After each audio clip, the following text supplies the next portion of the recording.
Thank you for joining us for our second episode of Season 2 of Tigers Talk. I'm your host, Samantha Avila. And I'm your co-host, Caitlin Kirby. I cannot wait to be inspired with you all this season. And Caitlin, we're so excited that you're here. Why don't you tell everybody a little bit about yourself? Thanks, Samantha. I am so excited to be here. I am a junior from Roanoke, Alabama, studying journalism. We're so excited to have you. This season is going to be such a good time, and we can't wait for you guys to watch it. We'll be right back after this.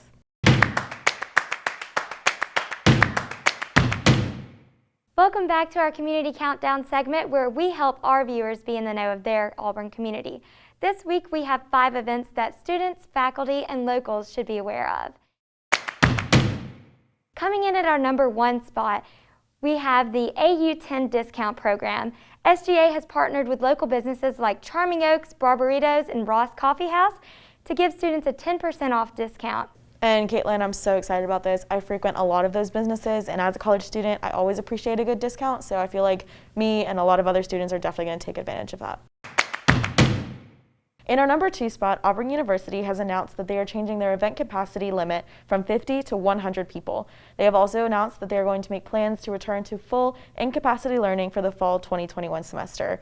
Caitlin, this is a long time coming. I'm so excited for this. I feel like everybody's ready to get back to normal, and this is a great step. Yes, I've enjoyed being on Zoom in my pajamas, but I think it's time for a change. I'm ready to get back in the classroom with my professors and classmates. It's going to be good. Absolutely. In the number 3 spot, graduation commencement has been set for the spring semester, April 30th through May 2nd. All graduates will be allowed an unlimited number of guests. However, most ceremonies will be held outside.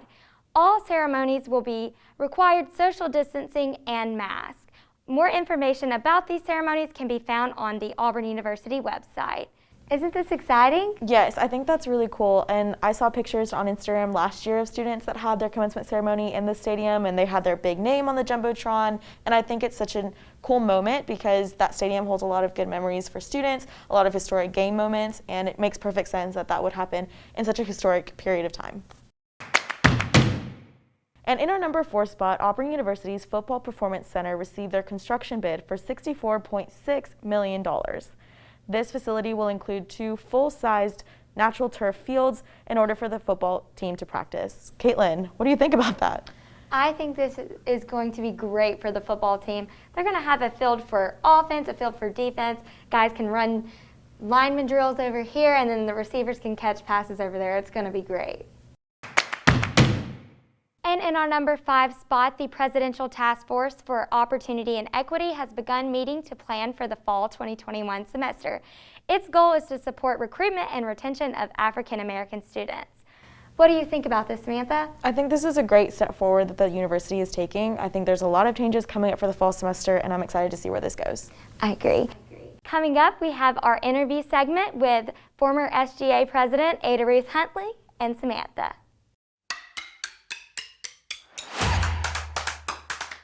Hi everybody, welcome back. We are here with Ada Ruth Huntley. I am so excited to sit here and talk with her on Zoom. She is a very busy woman, and so I'm very happy that we were finally able to sit down and talk. Ada Ruth, how are you? I'm doing well, Samantha. How are you today? I'm good. Very excited to talk to you about your journey at Auburn and your impact and your legacy. So what is your major? And if you want to go ahead and tell me, what's your major, what's your minor if you have one, and then how you came to Auburn, that would be amazing. Yeah, absolutely. So I am currently a senior studying global studies out of the College of Human Sciences with a minor in hunger studies, and kind of fell into Auburn, if that makes sense. So both my parents went to Auburn, and my dad has 6 siblings, and all of them but 2 went to Auburn. So 2 of my uncles played football, 1 ran track. My aunt was actually a charter member for my chapter of my sorority here at Auburn's campus. My dad was an Auburn cheerleader, and my mom actually ran for SGA President and lost in a runoff when she was a student at Auburn, but was incredibly involved in other spaces. So big, strong Auburn family legacy. I mean, I was in Jordan-Hare Stadium in a cheerleading uniform as early as 9 months old. I have photos with me and Pat Dye holding me as a baby and Albie sitting with me as a baby. So, I mean, I've been an Auburn Tiger my whole life. I didn't really have a choice in the matter. But Auburn was not my first choice. I was looking at a school out on the West Coast and was pretty in love with that school and pretty dead set on going to that school. But as we started to navigate the decision a little bit further, I knew I had more scholarship opportunities at Auburn. And that's ultimately, in the end, what ended up getting me to Auburn. And we are so happy to have you here. That's incredible. I love the story that you said that you had pictures, holding or sitting on Pat Dye's lap and with Avi and all that stuff. I think that's incredible.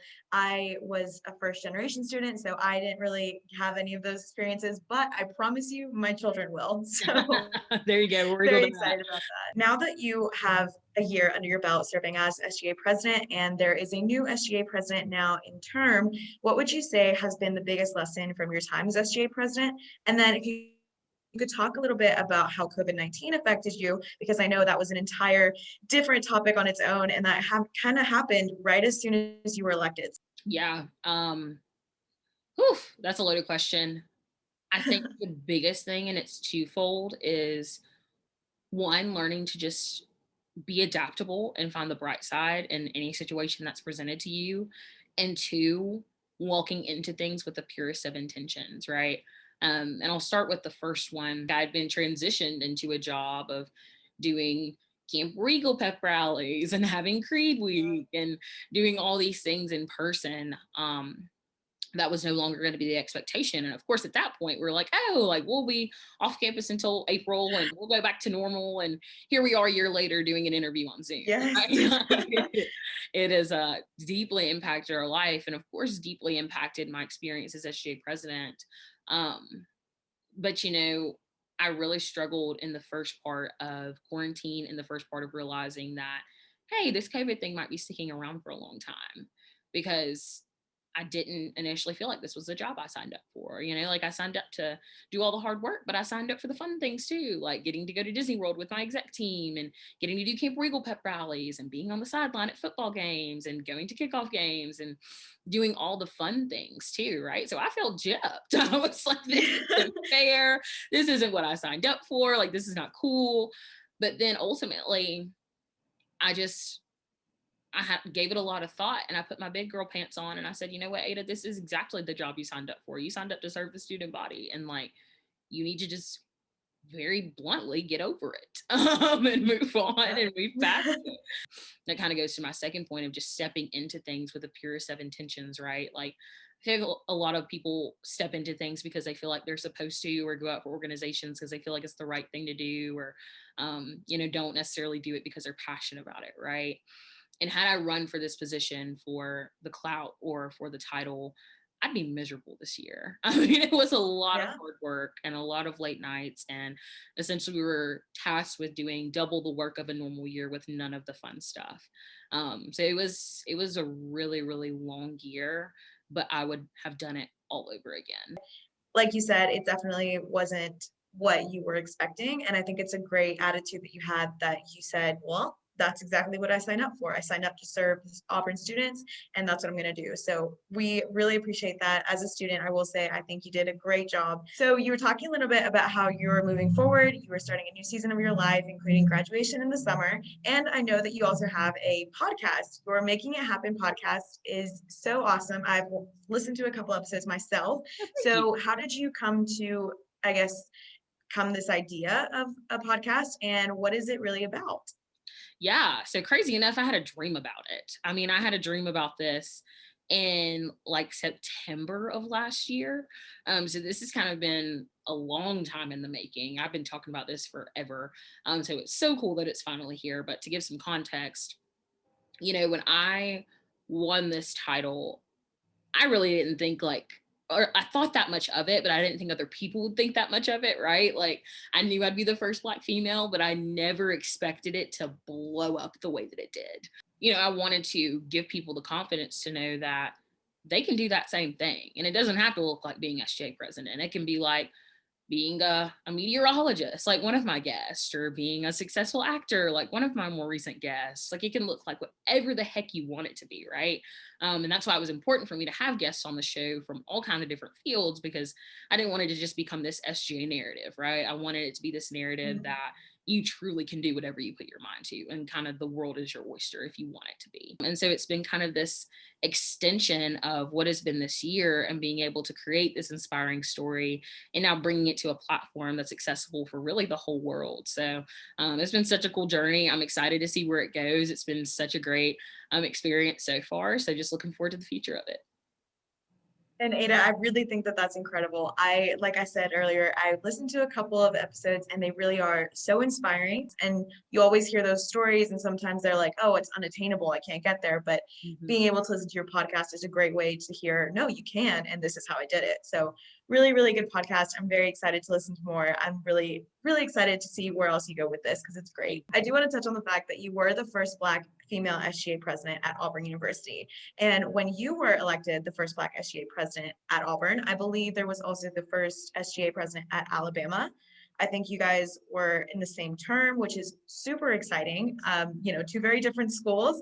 However, we are in the same state. And even though we're rivals, I think that's a victory for everybody. So what does that mean for you? I know that you said that it was very emotional when you went to the BSU event, but you personally, as Ada Ruth, what does that mean for you? Yeah, no, it is it's been an honor. I mean, I really struggle to articulate what that means to me, right? That no Black female past me has to ever wonder, can I do it? Because I sat in this position. It's really humbling that the student body put that level of trust in me, especially considering they were stepping into something they hadn't seen before. It goes to demonstrate the power of the Auburn family, and that Auburn can put you wherever you want it to. It's just, you really get out what you put in. And it's certainly come with a lot of pressure, but I've had a phenomenal support system. And it's funny you mentioned DeMarcus. We're really, really great pals. And this is the first time that the SJ presidents at both Auburn and Alabama have been Black at the same time. Like, this never happens. But more importantly, me and DeMarcus are a part of a really fun group in the SEC. So there's actually 5 Black SEC SGA presidents this year, which to our knowledge is the most at one time ever. There's Tyler Packer at Mississippi State, Joshua Mannery at Ole Miss, and Carmen Jones at University of Tennessee in Knoxville, in addition to me and DeMarcus. And we became fast pals this year. I mean, we started a group message of just like, hey, like, congratulations, y'all. Like, this is awesome, doing it for the culture. And it ultimately turned into, oh my gosh, y'all, this COVID stuff is crazy. And oh my gosh, y'all, how do we support students post the murder of George Floyd? Or to, oh my gosh, y'all, I'm really struggling with this thing this week. And it just formed into this really cool support system and really incredible friendships that will carry for the rest of my life. They're some of my best friends, and it's been an honor to get to know them and learn from them and experience this right alongside them, because in a lot of cases we're the first Black people at our institutions. I know Tyler's the first Black male and Carmen's the first Black female at their schools, but we're also dealing with global social justice movements and a national election and COVID-19. Like, we're dealing with a lot of firsts, but we get to all do it alongside each other. But we also understand that pressure of wanting to set a good standard, given that we are Black, and understand like what that means. And so having them throughout this year has just been absolutely phenomenal. I truly could not have done it without those 5. Like, they have been one of my biggest support systems throughout this year. But I mean, I cannot articulate how much this job has meant to me, how much all the support has meant to me, how much people being inspired by my story has meant to me. And it has just truly been an honor and a privilege. Well, Ada, I think that's incredible. Like you said, you had so many things happen in that year that nobody expected.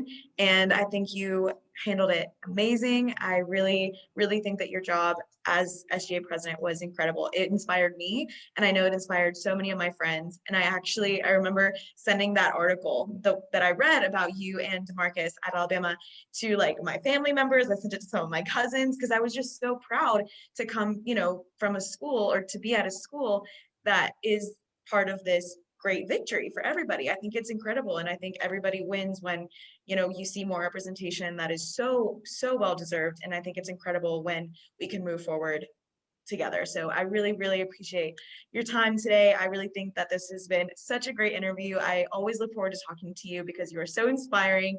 You change everything. You changed the game, and I'm really excited to see what you do moving forward.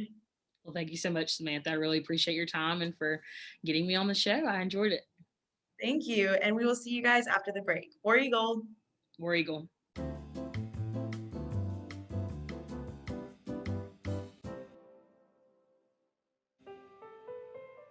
Welcome back to our Say What segment where you can be a part of our show. This week we asked students, how are midterms? Our first response said, wonderful, because I didn't have any. I agree. I didn't have any either. I think it was actually pretty well this semester. I've had other semesters where midterms come at like the worst time, but this semester they've been pretty spaced out, so it's been a good time. Another student said, so. I didn't have too many, but the ones I had were hard, so I guess it balanced out. And I agree with that one because my Spanish midterm was pretty difficult. But you know, it's over, and now we're looking to the second half of the semester, which is already just flying by. Speaking of flying by, that is the end of our episode. Sadly, we've come to an end, but we look forward to seeing you guys in the next episode, and we hope you enjoyed it. Until next week, we will be looking out for your responses. As always, follow our handles at AU Tigers Talk on Twitter and AU Tigers Talk Show on Instagram.